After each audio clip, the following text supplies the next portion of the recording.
দর্শক দরজায় কড়া নাড়ছে ত্রয়োদশ জাতীয় সংসদ নির্বাচন। রাজশাহীতে চলছে জমজমাট প্রচারণা। জেলার আইন শৃঙ্খলা পরিস্থিতি নিয়ে জানাতে যুক্ত হচ্ছেন সহকর্মী তারেক মাহমুদ। তারেক, দেখতে পাচ্ছি আপনাকে।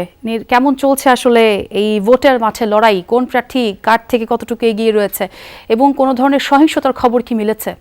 এখন পর্যন্ত রাজশাহীর যে ৬টি আসনে সেখানে কিন্তু কোনো সহিংসতার খবর মেলেনি এবং দুই প্রার্থী যারা যে প্রার্থীগুলো রয়েছে প্রত্যেকটি আসনে যারা প্রার্থী রয়েছে প্রত্যেকটি প্রার্থীরই কিন্তু একদম পুরোদমে কিন্তু তারা ভোটের যে প্রচারণার শেষ সময় সেটি কিন্তু করছেন। জুস রাখতে আমার পছন্দ স্টাইলিশ ও ফুড গ্রেড আরিফেল চক। জুস রাখার জোশ চক।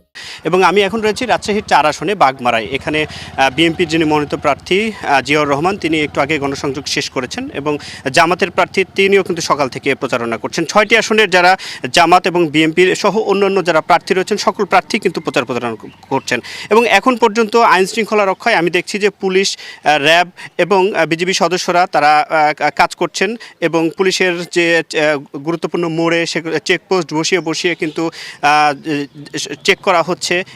এ বাদেও সীমান্তবর্তী এলাকাগুলোতে চরে সেখানে কিন্তু বিজিবি সদস্যরা তারা কাজ করছেন এবং রাজশাহী জেলায় মোট ৫,০০০ কিন্তু পুলিশ সদস্য আইন শৃঙ্খলা রক্ষায় কিন্তু কাজ করবে এবং রাজশাহী জেলায় মোট ৭৭৮টি ভোট কেন্দ্রে এখন পর্যন্ত সার্বিক যে পরিস্থিতি সুষ্ঠুভাবে ভোট গ্রহণ নিশ্চিতে প্রিজাইডিং পোলিং অফিসার সহ প্রয়োজনীয় সকল জনবল কিন্তু সম্পন্ন হয়েছে এবং ভোট কেন্দ্রগুলোর নিরাপত্তা রক্ষায় পুলিশ সহ আইন শৃঙ্খলা বাহিনীর বিভিন্ন ইউনিটের যারা সদস্য তারা প্রস্তুত রয়েছেন এবং এই ত্রয়োদশ জাতীয় সংসদ নির্বাচনে বিজিবির পক্ষ থেকে রাজশাহী জেলায় মোট 10টি base camp, 28 platoon mobile striking force এবং এই রাজশাহী জেলায় মোট 700 জন বিজিবি তারা কিন্তু কাজ করবেন।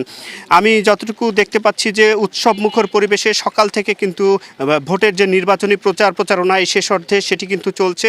আমি সকাল থেকে রাজশাহীর যে 4 আসন সেই 4 আসন বাগমারা এসেছি। বাগমারা এসে আমি যতটুকু দেখতে পাচ্ছি এই জামাতের যিনি প্রার্থী রয়েছেন তিনিও সকাল থেকে গণসংযোগ করছেন এবং বিএনপির যিনি মনোনীত প্রার্থী রয়েছেন জিয়াউর রহমান জিয়া তিনি সকাল থেকে এই রাজশাহীর যে এই ইউনিয়ন যে সোনাগাছি ইউনিয়নটি রয়েছে সেই ইউনিয়নে কিন্তু প্রচারণা করছেন সকাল থেকে এবং তিনি বিকেল পর্যন্ত কিন্তু প্রচারণা করবেন। বলা যায় যে একদমই উৎসবমুখর পরিবেশে যে প্রচারণা সেটি হচ্ছে এবং আইন শৃঙ্খলা রক্ষায় আইন শৃঙ্খলা বাহিনীর সদস্যরা এক কথা বলতে গেলে রাজশাহী জেলা নির্বাচনী পরিবেশ বেশ শান্ত রয়েছে।